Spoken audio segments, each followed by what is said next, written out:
Au football, s'il n'y a pas d'erreur, il n'y a pas de but. Cette assertion est nettement mieux perçue quand la faute vient du gardien. Un joueur de champ qui fait une erreur dans le jeu, automatiquement son coéquipier peut corriger l'erreur. Alors que le gardien de but qui fait une erreur, automatiquement derrière lui, il n'y a personne. Hein. Quand tu prends un but, c'est un but gars que tu prends pour que ton mental ne soit pas affaibli. Il faut que tu sois conscient. Et si tu es conscient que tu as la remise en cause, tu vas voir que déjà, tu vas booster tes camarades pour qu'ils puissent être dans le match. Je fais une erreur, le match n'est pas encore fini. Si on a commencé un match, peut-être j'ai encaissé le but à la première mi-temps. Je me dis qu'il y a encore assez de temps de jeu. Donc, pourquoi m'apitoyer sur mon sort? Dans un premier temps, je reste très calme. Vu que le match n'est pas encore terminé, je reste très calme et très concentré pour les prochaines actions. La saison dernière, dès l'entame du match, c'était le match contre le Lys Sandra. J'ai encaissé un but à la deuxième minute. Je crois bien, si je me souviens bien. À la deuxième minute, par manque de concentration.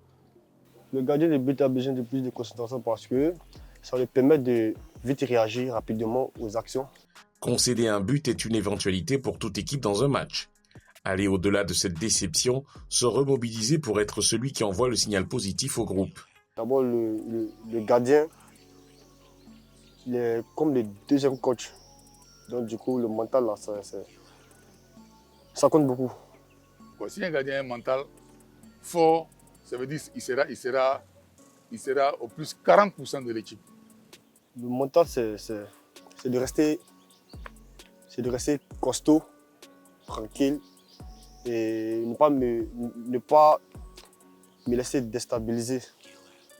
Sa capacité à pouvoir gérer et la pression des dirigeants, de ses entraîneurs, de ses encadreurs, par moment aussi de ses proches. Oh, je crois que mon gardien, il a un mental beau fixe. Il n'est pas encore un grand gardien ou un excellent gardien. Donc, ce mental à 100%, ils ne l'ont pas encore parce que c'est des gens, quand ils prennent un but déjà, ils sont affaiblis. Parfois touché, mais jamais coulé. C'est-à-dire, il y aura des moments où je serai touché mentalement, mais ça ne sera pas éternel. Améliorer son état d'esprit, c'est un processus qui se prépare. L'exercice est, spécifique de tout ça avec les gardiens de but est très différent des exercices spécifiques avec les joueurs de champ.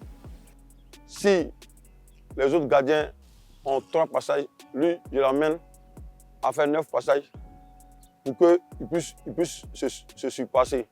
En se surpassant, il est en train de travailler son mental. C'est quand le gardien a cette facilité, cette maîtrise-là, qu'il pourra vraiment s'associer à un mental pour pouvoir faire de l'exploit. Donc moi, je me mets à 70% ici. Là-bas, c'est combien de pourcents? 30%. Pour parvenir à un résultat de qualité, ces clubs n'ont pas tous la même réalité.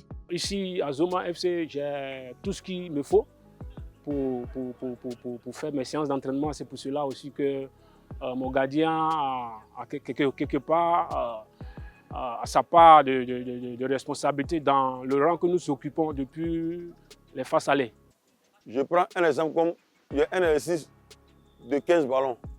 Mais au moment où il y a besoin des 15 ballons, l'entraîneur principal a besoin de 6 ballons, alors que nous on a seulement que 10 ballons. Donc il faut obligé d'adapter. Au lieu d'un passage de 15 ou de 14, il fait au moins 3 passages de 5. Il y a le cours, il y a la poubelle, il y a les airs. Maintenant, il y a l'exercice où nous, on arrive à fabriquer quelques matériels ici avec les gens. C'est les ballons qui sont nos outils ici. Tu reviens ici, prise. Tu fais pareillement à gauche comme à droite. Voilà. Jeu! Si après 23 journées, ce sont 23 buts concédés côté Korogo, contre 17 buts pour Zoma, c'est bien grâce à l'expérience de ces anciens gardiens. Pour être un bon pratique, il faut être un ancien gardien. Parce que là, tu as vécu la chose, tu l'as fait. Et il y a des paramètres où tu maîtrises bien. Les solutions où tu vas les chercher dans les documents, dans les vidéos. Toi-même, tu as ces solutions-là parce que tu l'as pratiqué. Je n'ai pas un truc, l'accompagnement d'un psychologue. Non, c'est moi-même, il me réfère sur moi-même. Voilà, il me réfère à ma carrière, comment il me comportait, comment il faisait tout, s'il était en difficulté, quelle solution il trouvait en même temps. CO Korogo et FC Zoma enregistrent respectivement 8 et 11 clean sheets, des performances qui découlent de leur relation. Moi, je travaille plus avec mon entraîneur. Mon entraîneur, il est plus comme un grand frère, un papa, un conseiller pour moi. Voilà, donc je me confie beaucoup à lui.